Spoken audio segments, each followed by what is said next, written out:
So, a quick recap of what we've covered today.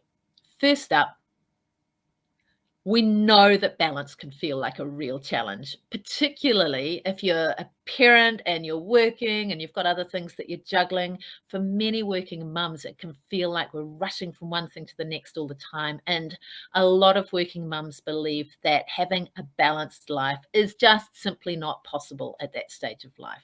I'm here to tell you it's not true. We just haven't been taught how to do it. So, and the other thing that I'm here to share is that balance is really important. Even looking at it from a pure productivity point of view, having balance in our life where we're looking after our connection, our relationships with the people that matter to us in life so that we have good social connections with others, including with our kids and our families, right? Looking after those, the research tells us it's a vital part of our psychological and physical well-being and helps us be more successful professionally. So that's important. Looking after our health, including movement and our nutrition and our sleep, all of them affect not just our physical health, but our moods, our ability to show up positively and optimistically, and the effectiveness of our brain. Things like brain fog, being able to use our brain effectively, the amount of energy that our brain has to work with, the quality of our thinking is actually affected by our nutrition, by sleep, by exercise. Sleep is particularly important as well. Sleep has an important role for our brain being able to detox and clear things out and consolidate memories and consolidate learning. So that all helps us to be more effective and productive in our work as well. So balance helps us to be more productive and effective. But come on, let's be real here. It's not just about productivity. You're a human being with one precious life in this life. You get this one once, right? So isn't balance also a really important part of a quality life? If we keep putting off those things, our relationships, our health, doing things for ourselves that we enjoy or that help us relax and recharge. If we keep putting those off, there will come a day when we don't get to put them off anymore. There will come a time when we've run out of days, right? So if you can actually focus on those a little bit every day now, given that now is really the only time that we have, then wouldn't you want to?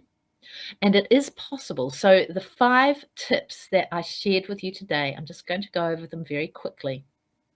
The 5 tips I shared with you today are: start with actually having some clear, balanced goals or intention, not just for your working life, but also for your relationships, for your health and well-being, and for you, for your own time, because our goals drive our focus. What we have goals or intentions set for is where our focus and attention naturally goes. What we focus on expands.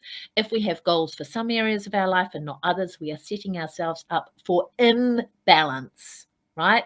For lack of balance, because we're driving our focus to just one part of life and the rest will be neglected.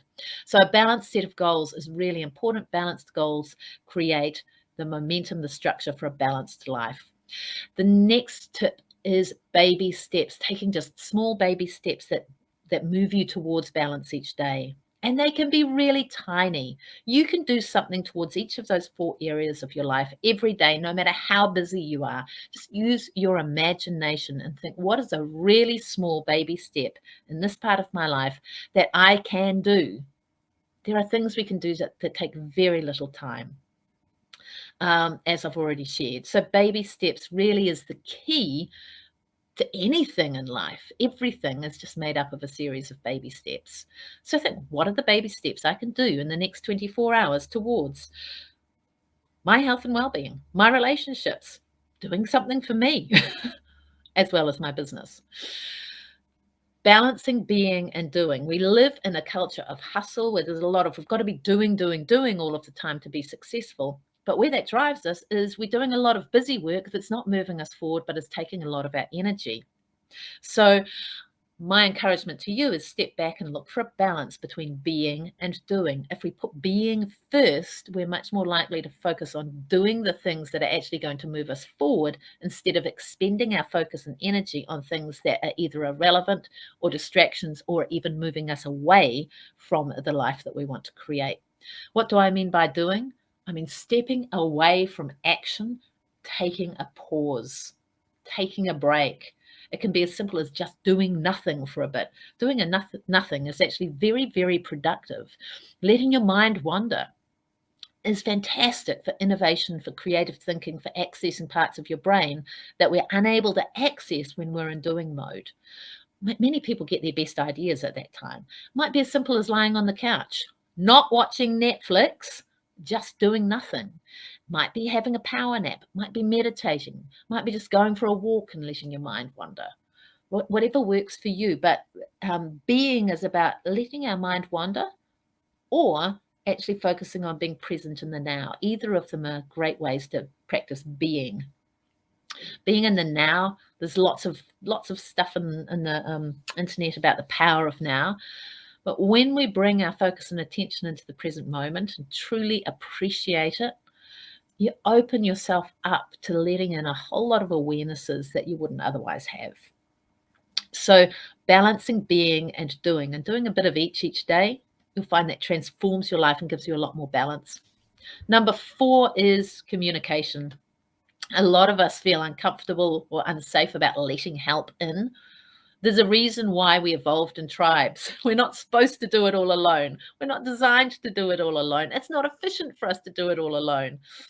And by letting help in, we're actually often serving others better, right? Because people love helping other people, but also it allows us to have the balance that then allows us to share more. Energy flows like that, right? Energy in, energy out, help in, help out. So that is really important for balance. And also by allowing help in, we're role modeling that for others as well. It's kind of a leadership skill. And the last one is, which is my favorite, my absolute top tip, looking after the bookends of your day. What you do first thing in the morning sets the tone for your day. What you do last thing before you go to sleep sets the tone for your morning.